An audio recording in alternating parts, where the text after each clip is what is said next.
Welcome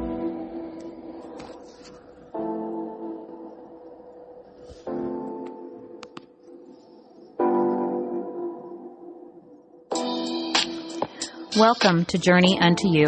My name is Lorraine, and I am your host. I am privileged to be here with you. On this platform, we will explore all things autism and other subjects and needs within the community. I will share my own personal journey and how it all got started. The weirds, the awkwards, and the uglies, and yes, the victories. I hope to encourage you, strengthen, and build you up, and even get some questions answered.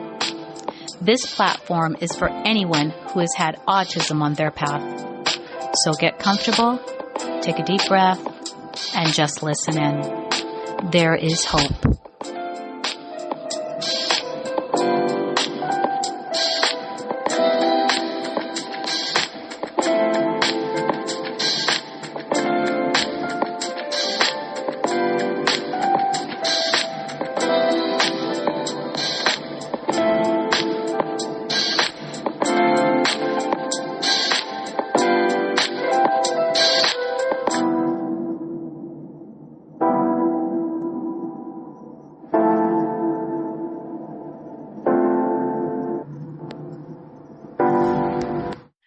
Welcome to Journey Unto You.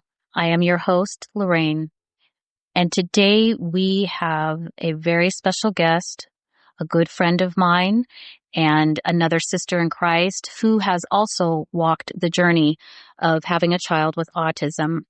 And I have the privilege of having her here with me on location in Georgia, and she is going to share whatever is on her heart to impart to you, how it began for her, and what it is like now with her adult sons. Welcome, Melinda. How are you? I am well. How are you? I am doing good. I am doing good. So within keeping in the theme of special needs and autism, why don't you tell me how many children you have, their names and their ages? Okay. Well, my first son, his name is Jeremy, and he's 33. And then there's my son, Kwame. He's 33, and my oldest, he's 38. And I have a daughter her name is Vanessa, and she's 32. So they're all grown now. They're all grown now. So it's like, yeah. Okay. Definitely. So let's go all the way back and start from the very beginning. Let's start with Jeremy. Mm-hmm. So tell me, what are his needs? What are his special needs for him? Well, Jeremy, he was born mentally delayed type of a diagnosis where his chromosomes was switched around. Some of 15 and 18 was switched. And that made him to the point where he was hearing impaired in one ear and moderate in the left. It made him to the point where his bones was like weak, where he can't really walk as well as someone whose bones are healthy. Mm-hmm. And also he does have like autism in a way, as well. So, but Jeremy, he's bright, and he loves to, dance, and he still loves music and magazines, things of that nature. But that's one of his diagnoses. Okay. And now tell me about your second son. Okay. My second son, is Kwame. And with Kwame, he has autism where he socially is kind of hindered, where he doesn't communicate or socialize well with others. But he's a smart, bright child, adult now. Mm-hmm. He loves electronics, and he loves to fix things. Mm-hmm. So, but with him, he has to have guidance for us when he interact with people. Okay. So that's the thing with him. And then with my daughter, she's normal. She's atypical development. Yeah. Okay. Now with Jeremy and Kwame, did I say Kwame. Kwame, are they verbal? With Jeremy, he's not verbal. Okay. He can't talk. Okay. He knows little sign language.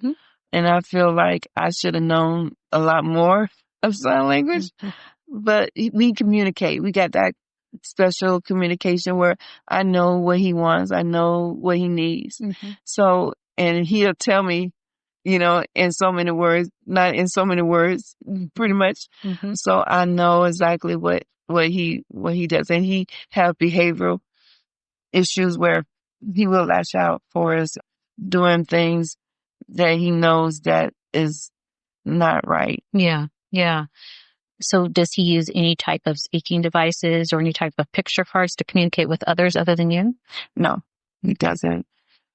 And usually, like, if he meets someone, he'll, you know, he will say things that you can't understand.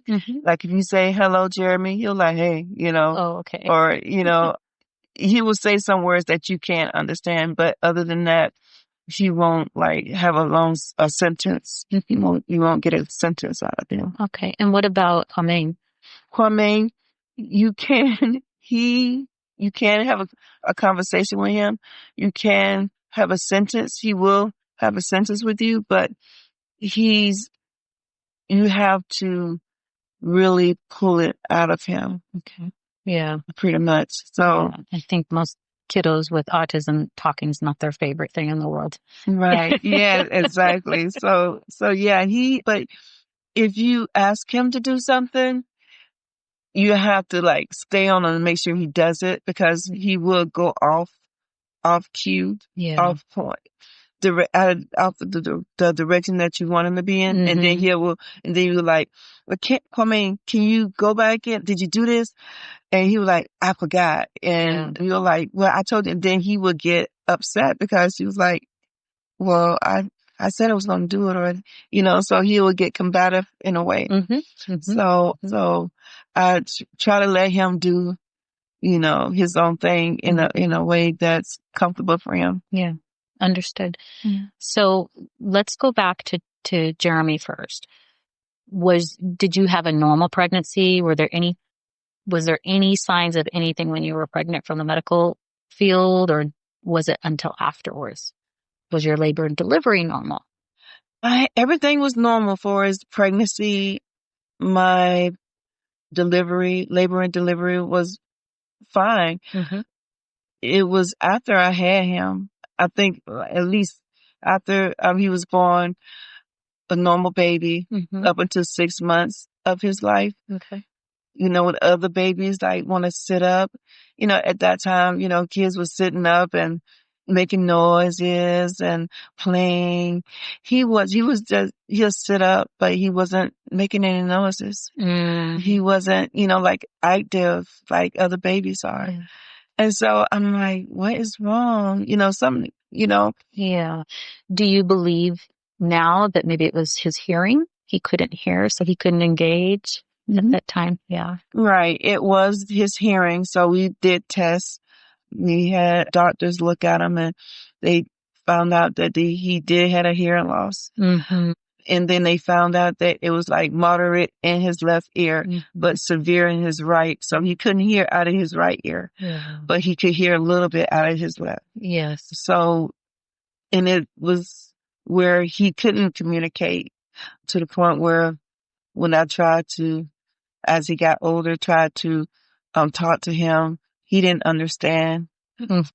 So it's like, it was pretty much letting him go through like the doctors and the specialists and you know, on the teacher, you know, so they can guide me into, cause I was new mom and I didn't know what to do. I didn't know where to go and to, you know, like maybe it's something I did or, you know, cause it was questions. I had questions and I needed answers and I didn't want, you know, people to blame me for anything. And so it was like a roller coaster, you know, at that time. Yeah. So were you given any resources at all after you found out so when you took him in and they said, well, he has hearing loss, and I'm sort of paraphrasing, what happened after that? Did they say, oh, we'd like to send you to a specialist? And then was it specialist after specialist? And so tell me a little bit about that. Well, they was doing hearing tests, so I had to go on, take him in as a baby. I think he was like 9 months at that time, and I had to take him into the booth where they did the hearing test and make his with these sounds to see if he respond to the sounds and things of that nature. And they wasn't really getting any answers from that. And so it was like I was taking him at least once a week, for them to try to do the test and see where he is. And so it's like, it was kind of disappointing because everything was like, when the test come back, they give you this little sheet where they were like, it was flatline. It wasn't like up in the scales, type of thing. So where they couldn't get reading, where they couldn't get a sense of where he is as far as his hearing. Where does he, fall into? So it was pretty much headaches and going back and forth to the specialist and the doctor, because we had to go to the ear, nose, and throat doctor as well. So it was like a every week type of thing, trying to see what's going on with him. So at this point, when you're going back and forth once a week for the testing, did they know why he had the hearing loss? Or did they send you to an additional person to discover that? Well, they didn't know, because I know, but when he was born, going back to the doctors where they were saying that his development, it was part of his development, or as the mentally delayed, it was part of that, of the dislocation in his chromosomes that made him where he couldn't hear, and in his growth as well. So that pretty much made a difference in his hearing. Yeah. So as a young mom, how were you feeling about all this at that time? I was overwhelmed. I was kind of devastated in a way, because I was like, I had questions like, why me? Why I have to go through this? But I realized that, this is my child. I'm going to try to protect him and try to do everything I can to help, get him to where he needs to be, health wise, and for his mental state. But it was overwhelming, and I was really kind of like, I don't know what to do. I don't even know if I want to go through this.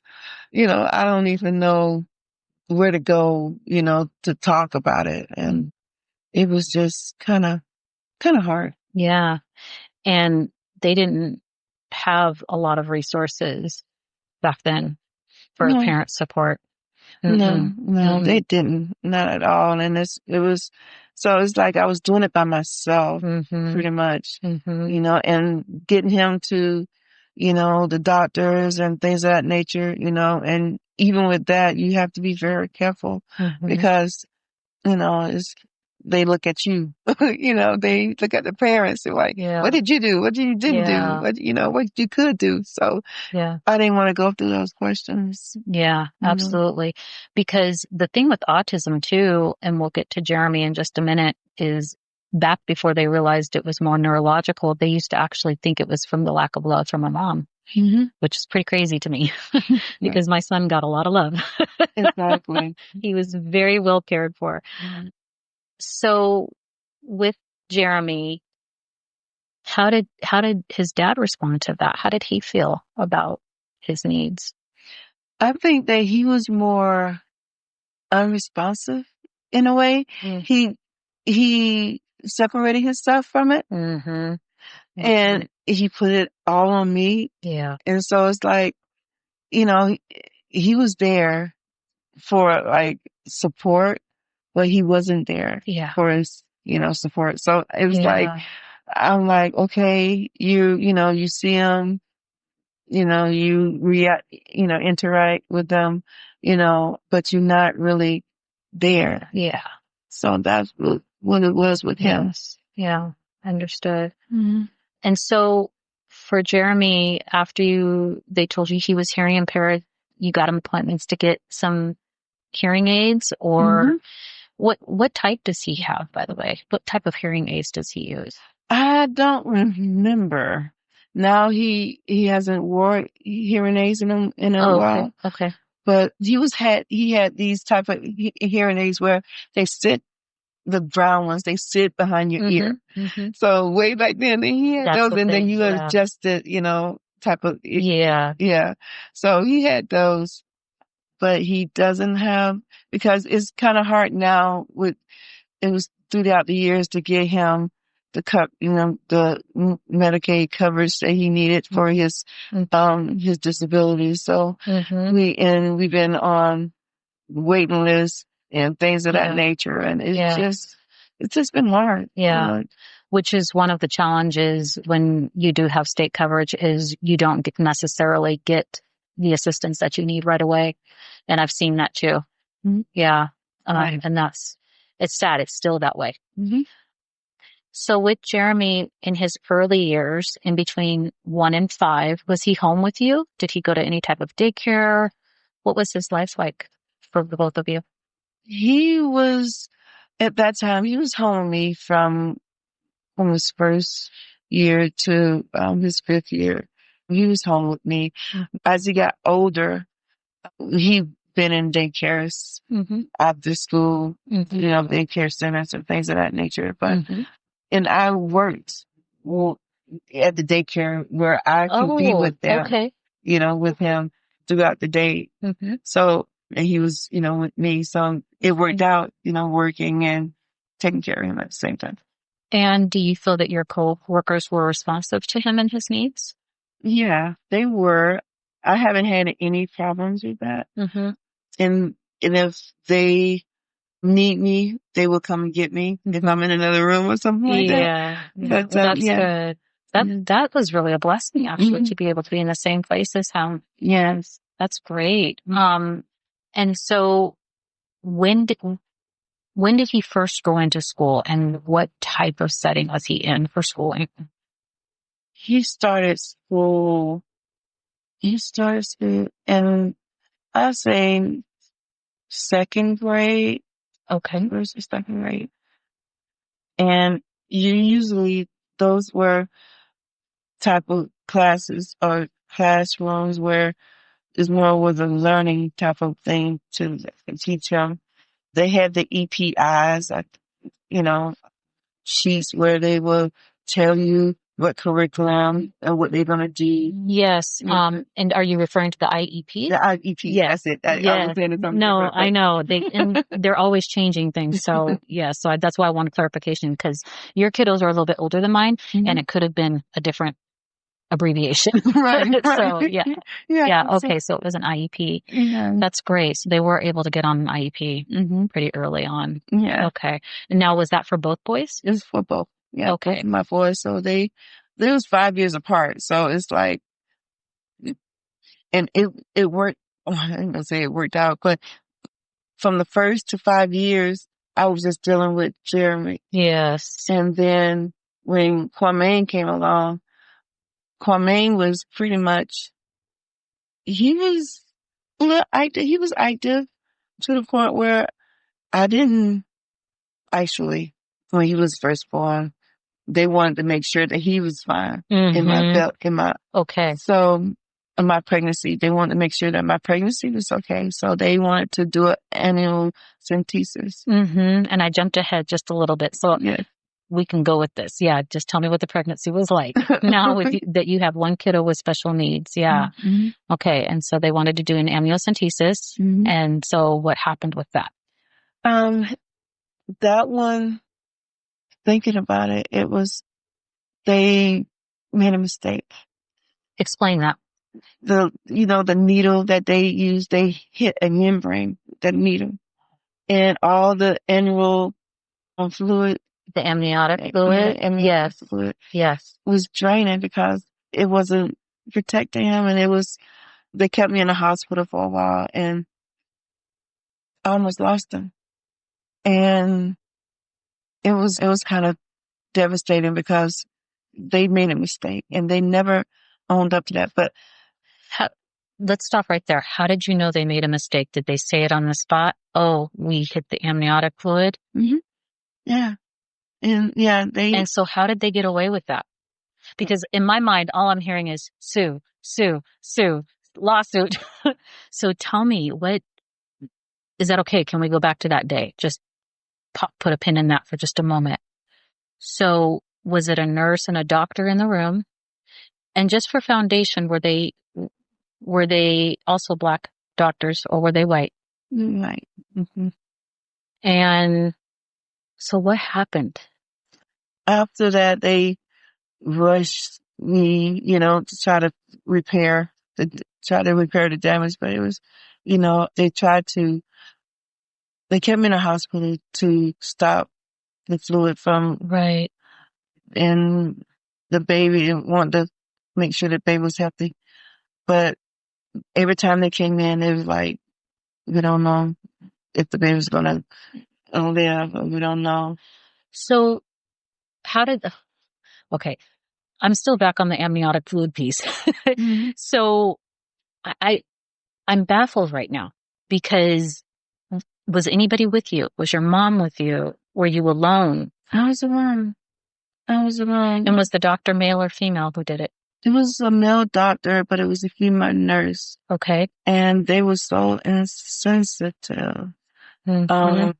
And when being in the bed with the monitors on my stomach and just hearing his heartbeat and then they coming in to check and they telling me that he might not make it. And it was devastating to hear that, but I was praying but so at that time in your life, although you were very young still, were you a believer in Jesus Christ? Oh, yes. Yeah. Definitely. Yeah. Definitely. I prayed, yeah, definitely was. I grew up in the church, mm-hmm. And I got, saved and, I was baptized at one point, but I lost my way, mm-hmm. As we all have. Yeah. And so, but at that time it was devastating to know that your child might not make it and that they didn't own up to it. Right. That's where I'm stuck. Did the doctor say, "Oh, I broke your amniotic fluid"? I mean, what were his words? He was like, come in and say, I'm sorry, be apologetic. But they brought in someone who like tried to smooth things over. And I was young. I didn't think to like sue, mm-hmm. Mm-hmm.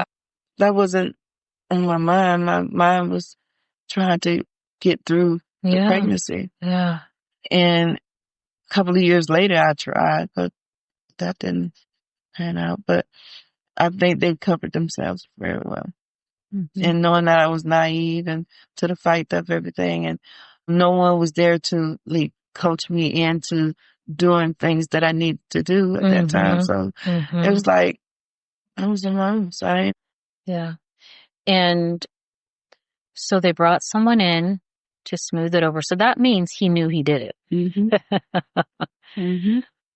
Oh, wow. That just blows my mind. So they had you in the hospital. At what point did they say, okay, everything's going to be fine? When they came into the room and it was like, when they did the test and it was like, the levels are coming up. He's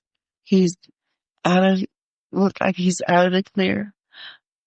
He look like he's going to be, fine. And mm-hmm, mm-hmm. So that was the happiest day of my life when they told me that the baby looking healthy and mm-hmm. the fluid, they repaired it, the hole, and, the fluid's building back up. And so I think that point where the damage was permanently done. But yeah, it was the best feeling to know that he was going to be okay. So I was very excited about that. Yeah. And you were praying. So we thank mm-hmm. God for his intervention in that way. Yes. Do you believe that it was that incident that actually possibly caused the neurological damage to your son. Yes, I think so. Mm-hmm. I think so, because he would have been healthy and fine. I don't know if they didn't do that. Mm-hmm. And just to that day, I felt like I could have did more to, try to protect him. But it's like, for as getting him, the person came to try to smooth things over. I didn't think, I should have did more.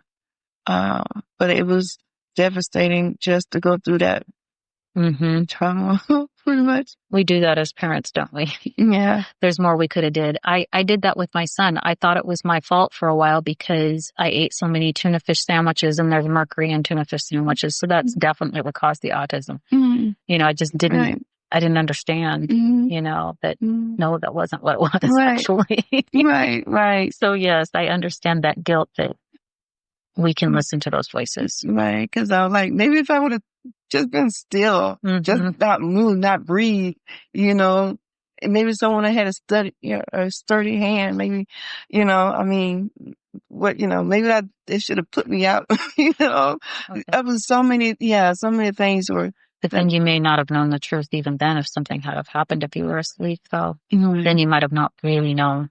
Exactly. And might have not even known you needed to pray. Right. So in that respect, that was good that you were awake and present. Yes. So with Kwame, was the rest of the pregnancy normal? Did everything go okay? Normal delivery? Yes, normal delivery. Everything went normal. I had him. He was a beautiful baby. Everything looked normal. Everything was fine. I can't recall how old he was as far as when I found out that he really had autism. I think he was 3. Okay. Because he was pretty much, he was saying some work, like saying some things, like cooing and things of that nature. He was doing most of the things like that when he was a baby. When he was 3, and it was younger childhood, he was, walking. He was pretty much, training him. And his dad was in the picture because we eventually got married. Yes. And he was in the household with the kids. So he pretty much was hands-on at that point. So we, did the blocks. We did everything to try to get him to the point where we can, as much as we can. And, but he still needed to take the testing and things of that nature. And they found that he did have autism.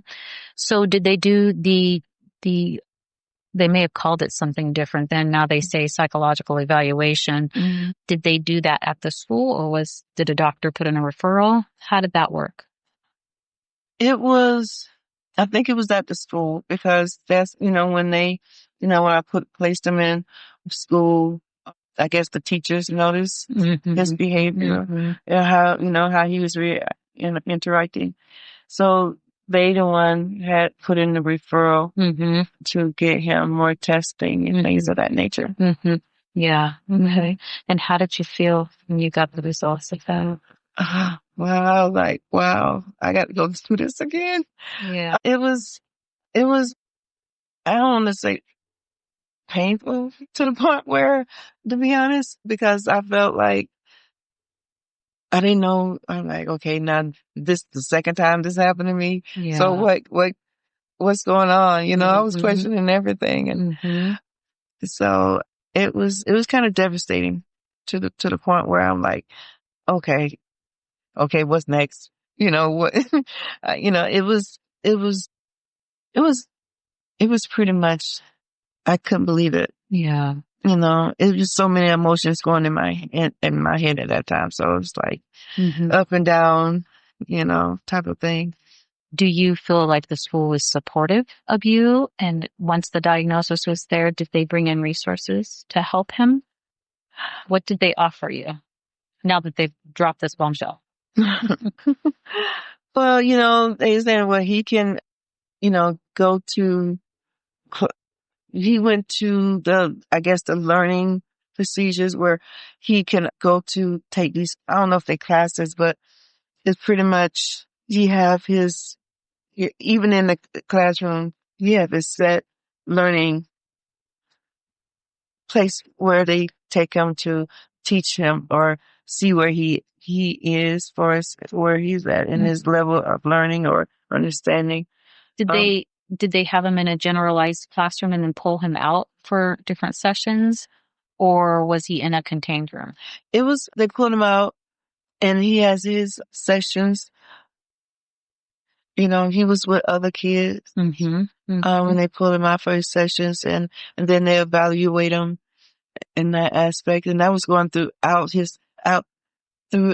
the school year. Okay. He was going through that process. Okay. Evaluations, sessions, things and that. So up until he, graduated, throughout the school years and things of that nature. So that was his pretty much every year until he graduated. That's what it was like for him. Yes. And then how was it for Jeremy? What was his schooling like? Once he got his IEP in order and all that was in motion. It was the same. Okay. Pretty much, he had his classes, he had his sections, he had his evaluations throughout his years as well. Okay. Was he in a gen ed class or was he in a self-contained room? Self-contained room. I'm trying to. In a room with other learners at the same cognitive ability. Yes. Okay. And so the both of them were. Okay. I'm sorry. So that's okay. Yeah. I know it's been years for both of us. Both of our sons are adults now, and so some of that can get lost in our memories. Right. Yeah. Yeah. Individually, but they was in contained rooms. They had, kids and children who was, had the same type of diagnosis. So it's pretty much like that all throughout the years. So at what point were you able to apply for any type of disability for them? I did. Once when they was younger and I knew what was going on and I knew that they weren't going to be able to live a normal life. Right. So I had to apply for a disability for them when they early on in their childhood. Yeah. And so the process was long and tedious and, I got denied at one point and I had to keep trying. Oh my goodness. Yeah. Were you denied with both the boys or just Kwame? I think it was with Kwame. Then I had to reapply, but it was more. And then with Jeremy, it was pretty much, they know it was pretty easy with him cause it's like no denying. You can't deny nothing with that. But with Jeremy, it was more of a learning type of thing. Yeah. And with autism, it's so hard for them to, diagnose to the point where they wouldn't give you disability for it. So I was going back and forth trying to get his disability established. So, so that was he was more of a challenge to get that done. Okay. Well, I'm glad that you were able to get that established. Both of my boys had Social Security as young boys. Now my oldest is still on Social Security and will always be. I mean, there's just no denying his stuff either. But my second guy is no longer. He was on it until he was 18 and after that, with the autism piece, they do get a little tough. Right. So at any rate, okay. So I want to touch a little bit too on what was it like for you with both boys as they got older and hormones started kicking in? What types of, I shared that on my journey as well. And it's tough, especially being boys. What was that like for you and what changes did you see in terms of how they were responding to you? Did you see more physical aggression? Did anything change at all? Well, I mean, outside of the normal things that we know change. Right. With Jeremy, I didn't see any changes because it was like, well, for I feel like his aggression, he would get kind of even when he didn't talk, he would understand exactly what, he'll get frustrated, but to the point where I don't think that I see any changes for his changing in his, what's the word I'm trying to use? And for his trying to get, in his development in terms of physically or neurologically or anything. Okay. Right. And what about Kwame? Kwame is different. Kwame, I'm sure he won't tell me, but I know that he's probably going through it. Mm-hmm. And I can see him, develop to the point where he do get aggressive when I correct him on things. Yeah. He want to talk back to me. Yeah. He want to, he would like want to defend himself. Mm-hmm. And then he'll get, frustrated at times, but yeah, I see it more with him, but with Jeremy, it's not as much, but with him, exactly, because he's more moving around and doing things, and he's more aware. Yes. Even though he still has autism. Yeah. He's still, but he won't do it outside of me, but he will do it with, like for his talking to me. Yeah. So was high school the same for you with both boys? Just every day was the same and not a whole lot of changes, no phone calls from school with any type of aggression or anything like that? No, actually, That's a blessing. They was good. I ain't gonna say good kids, but they was manageable. Yeah. They was to the point where teachers loved them to pieces. And they always have high esteem for them. Mm-hmm. And I didn't get any. Only time Jeremy, he had a severe case of eczema on in his creases of his arms. And I remember the school social worker calling me or want to come see it, and I'm like, it's nothing I did, it's just a condition. When it gets real hot, it comes up and these blisters, on him. And so I had to defend him with that. Yeah. But other than anything else, I've actually seen that exact same scenario before in my line of work. And they had a nurse on site and she was questioning because our children have different colors, so things show up a little differently. And he had eczema, and I had to tell her, nothing's wrong. He just has eczema, because she came in the room for something else for him. And I explained to her, no, that's eczema. Right. Yeah. And so his was so, severe because, and so they were like, okay, I'm thinking that they're going to try to take him away from me because he had eczema. I'm like, it's nothing, it's just a condition that it will go away in time. Even the doctor said it'll go away in time. And so I had to explain it to them. And then I had to get doctor's reports explaining it to them in order for them to leave me alone, This is something that I went through, and I wonder, being that we're both believers and have raised our children in the church. There was a time with my son when we had just moved. And so I looked for a church. The internet was still kind of new too. And so I was kind of searching for anything that I could come up with that had special needs in church. And there actually happened to be a church that had a special needs Sunday school. So we ended up going to that church, and I did talk about that a little bit in my podcast. I ended up having to remove my son from it. What was your experience like with people within the church and responsive to your faux son? Wow. The experience wasn't good. Knowing that my son now, he's in a walker that can't really walk on his own. And people see him like, he's young and why is he in a walker? What happened?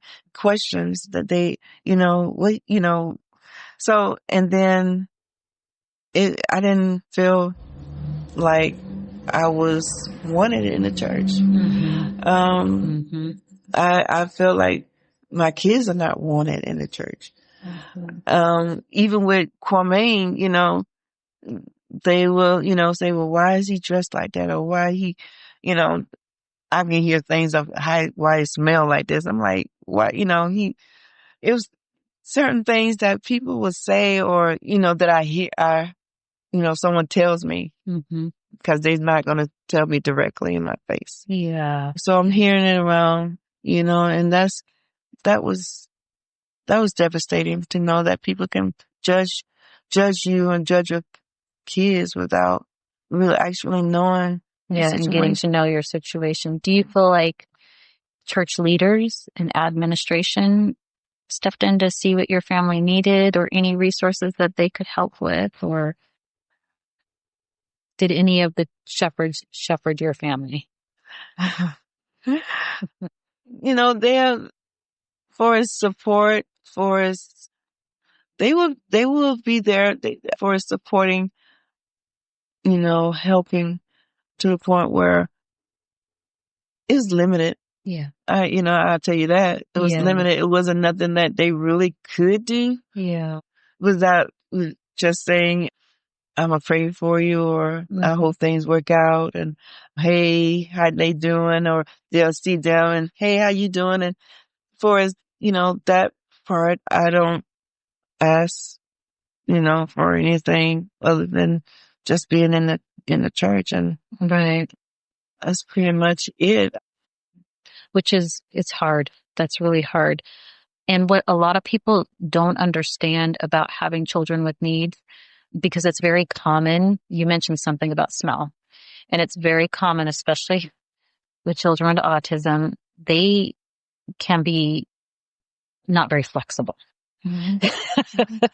I too went through that. It wasn't necessarily at church, but bathing with my son, and he wasn't even raised that way. My son took normal baths like a child, but it was just very obstinate. He was like, no, I don't want to. And I was not about to wrestle a 6-foot child into the shower.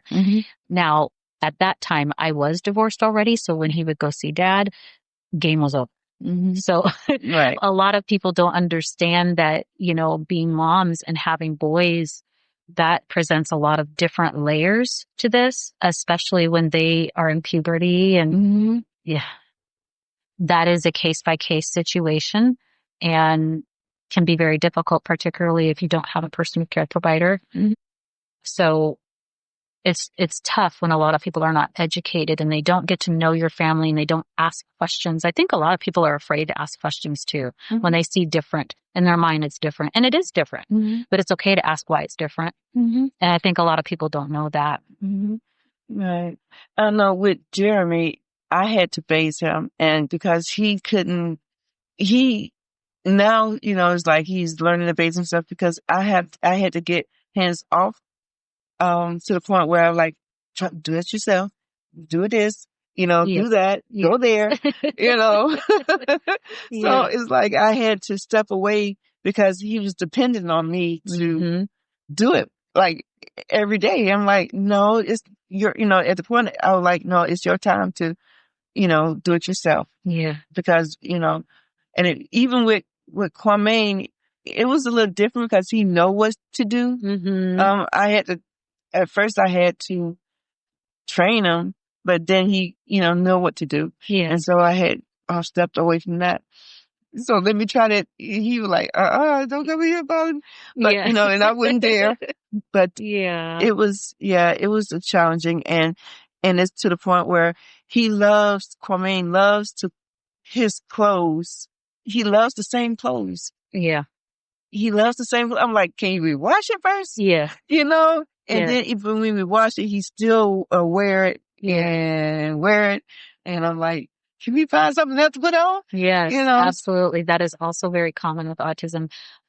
I've heard that repeatedly, and my son included. And he's funny about his shoes. He will wear the same shoes, and it's ridiculous. And so I would go and get him some, and he would tell me, Mom, I like the shoes I have. And I'd say, okay, well, that's fine, but I'm going to put these over here just in case, Right. So I learned how to work around it a little bit, and now the just in case, pretty soon they're on his feet and the old ones are gone, but right. yeah, but I think people also don't understand that they have their own likes and dislikes too. And they're just people. They're individuals as well. And they're men. They're not little boys. Right. Even though their minds are underdeveloped, they are men. Right. Yeah. And I have to realize that because they still look like little boys to me. Still my little baby, and so it's like sometimes I have to realize, okay, I have to just step back. Like you said, just step back and let them be who they are, Yeah. in some cases. And I want to be the first to apologize for the church because I've experienced that same type of, not necessarily in the same way, but that same lack of understanding and people kind of confused and what is that kid doing? And then my son being of color and he's tall. And if we're from the Northwest, so there's not a lot of Black people. Right. So we would be in environments where we definitely stood out. And that was hard. That was really hard. And so I want to be one of the first to apologize to you for the response of the church. And I know that not all of it was ill-intended. I think it's just lack of education mostly. But I also don't want to excuse that either, because even if we're not educated, we are supposed to be a family. We're supposed to be a body, and we're supposed to look out for each other. You're the family that is supposed to get the most attention. You're the ones that should be getting the weekly phone calls from pastor and his wife, or someone who's in charge of that particular. Sometimes they have different assignments within the church body, and so, and I can't even say that the church is getting better at it. Right. I don't. Right. I don't know. That's been my experience. I haven't heard from other believers that this is something that's it's turned into more of a all-inclusive kind of thing, as opposed to, no, this is a family that needs our support. So, yeah. So I want to apologize to you for that because I know that's hurtful. And it causes us moms to have to be a little bit stronger than the next. Not that we're victims, but we just have to do things in a different way. Right. Yeah. Definitely. It's challenging. It's more where like you have to, and I forgive them, or I, just do what I need to do. Absolutely. Absolutely. So yeah, definitely. So as we're wrapping up here, I want to touch on couple more things. So your boys are both with you, living with you now. Do you have any type of personal care aid? Do they have any outside resources? Do your sons, do they do outside activities, adult activities in the community or anything of that nature? What is their life like on a daily basis? Some special needs adults don't like those kinds of things. So I'm just wondering what your boys are like. What do they enjoy as adults? Okay. Jeremy, he more in home, stay at home. Unless we, go to church or go to a function or go out of town, things of that nature. But he loves magazines. He loves looking at magazines. He loves to eat. Okay. He loves to interact even with my grandkids. They will come in his room and bother him, and he was like, "Oh, look at it's supposed to be get them. They're not supposed to be in here, right? Yeah, he would tell on them in a minute. Yeah, but and then he'll smile, have a big old smile on his face. But yeah, he is very friendly, and I think that even though he don't. I try to give him as much sunlight as possible. But his life is more like that because I'm very protective of him. Yeah, mostly. Absolutely. With Kwame will get out. He will go outside. We will go to the park. Because he can walk long distance. And he can, have a drone where he whisk up in the sky when he play ball. He can do things of that nature. He's very active, and he will go outside and play and do things out there. But yeah, he pretty much a hands-on type of person, even though he keeps to himself, and you have to call him about 50 million times to ask him to do something. But once he does it focus. He stays focused on that. He's like, he won't stop until he get it done type of thing. And so that's how he is. Yeah. For his autism. Okay. Okay. Yeah. And so as a mom of two special needs boys, would there be anything you'd change? One, I would love to, it won't be nothing I'd change with them, but it would be if Jeremy could be to the point where he can walk, you know, and not depend on a walker. Walk where he can just not have to hold on to something. Yeah. That would be the only thing I would want to change for his, if he can just, and I know that, you know, that's just me wanting, wanting things from him. Of course. But, you know, if he can hear where he can talk. Yeah. You know, like we talking. Yes. I will love that. I would change, if I can change that, I would. Yeah. Yeah. Pretty much. Well, he's going to get that someday. Yeah. Absolutely. Someday, yes. Absolutely.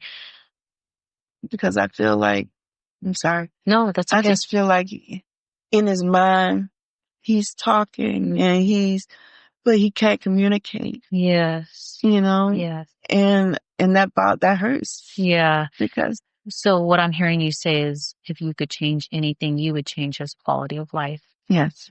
That's exactly what I'm. Yeah. Yeah. To be able to hear and communicate with the world around him effectively and maneuver through it. Yes. Yeah. Yes. But, I feel like whatever, you know, God has for him and for my sons and for my family, that is, you know, he knows. Yeah. And he knows.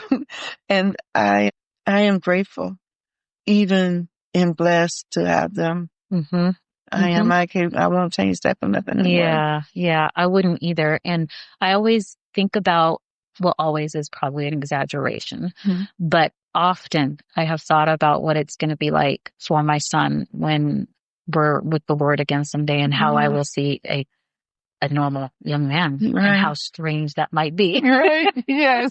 But that's the reality. That's because we live in a broken world where doctors make mistakes, and there's all kinds of mishaps. There's all kinds of chemicals and things, and children are getting damaged, you know, and it's not our fault. It's just being in a broken world, right? What is one victory that you can think of that has come out of being a mom with special needs boys?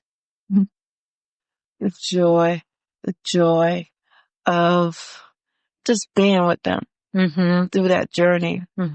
And if I'm the only one that they see in their life that's being there for them, that means a lot to me, knowing that it wasn't, even though it wasn't easy, even though I went through so much, the joy of knowing that they're with me and I wouldn't trust nobody else with them.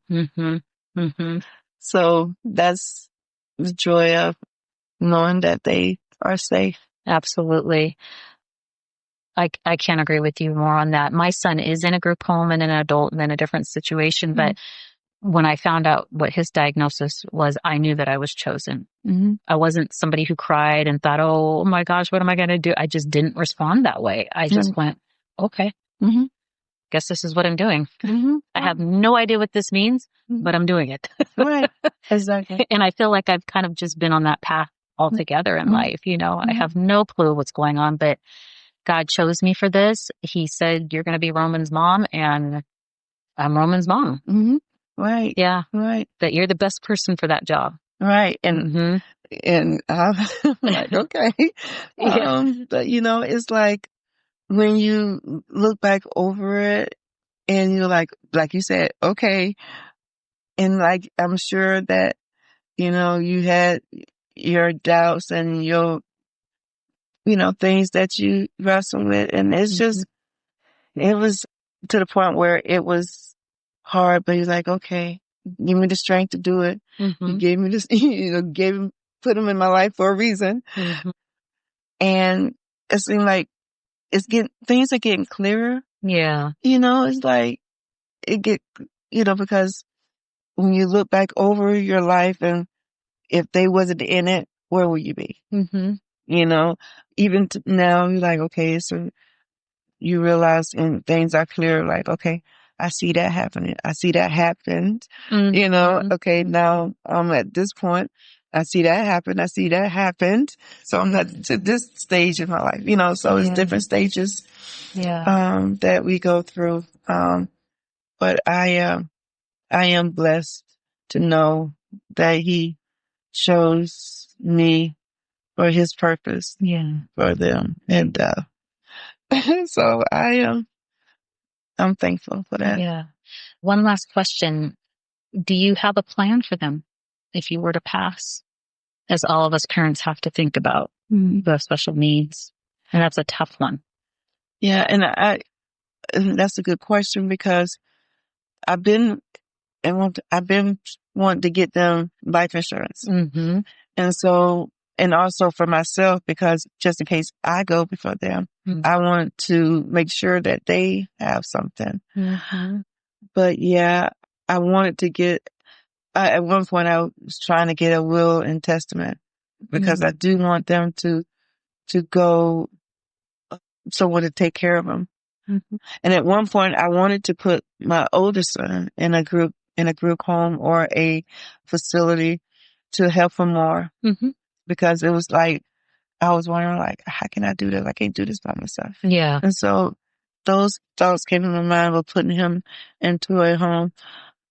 It didn't happen, but it can happen. Yeah. It's still with that, but for now they're with me. Mm-hmm. But I'm still looking into getting, which I did at one point ask a coworker of mine at one time would she take them for me? And, and she was like, oh, that's fine. I'll do it. And then I had called myself writing a will and testament for her to, get them, but that didn't work out. So thank goodness.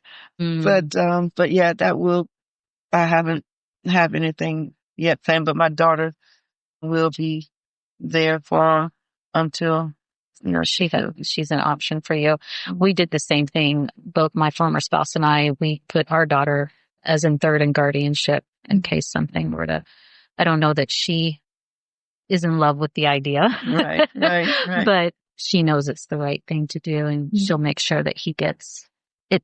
At least if anything, if he's still in the group home, they can call her for decisions because she knows Dad and I really well and what we would want for him and she knows him, Right. So yeah, that's a good choice. Right. Definitely.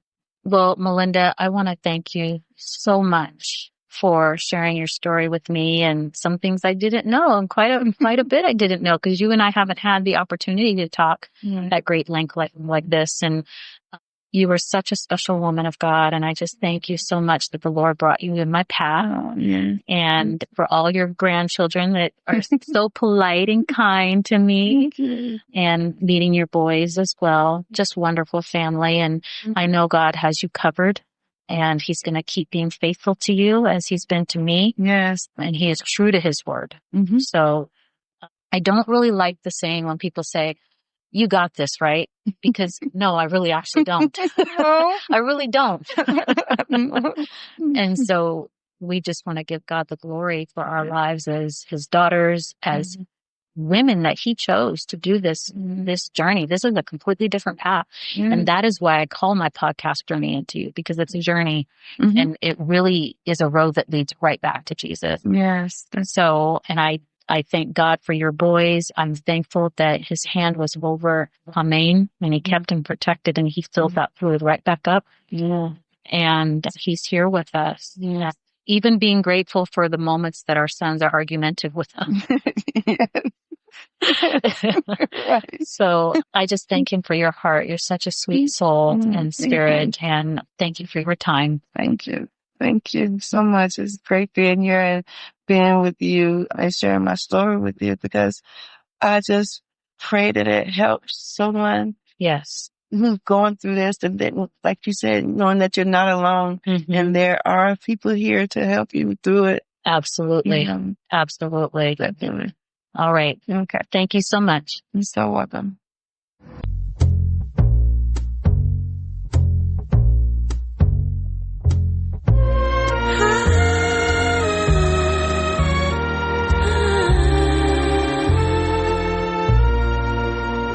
Now I've journeyed oh so far just to get right where you are. The root and the offspring of David, the bright and morning star. Though this cold road which I walked taught me to run to you, and you found me 'cause I was lost, but journeyed unto you.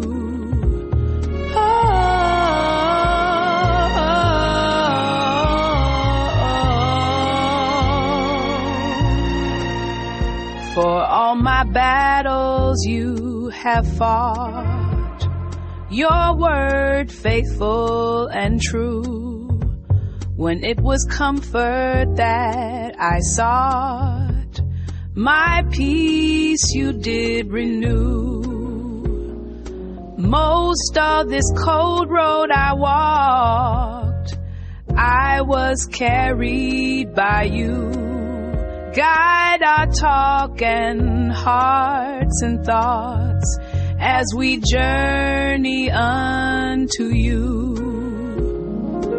Jesus Christ, I thank you for all you brought me through. Help us to lead your children to journey unto you.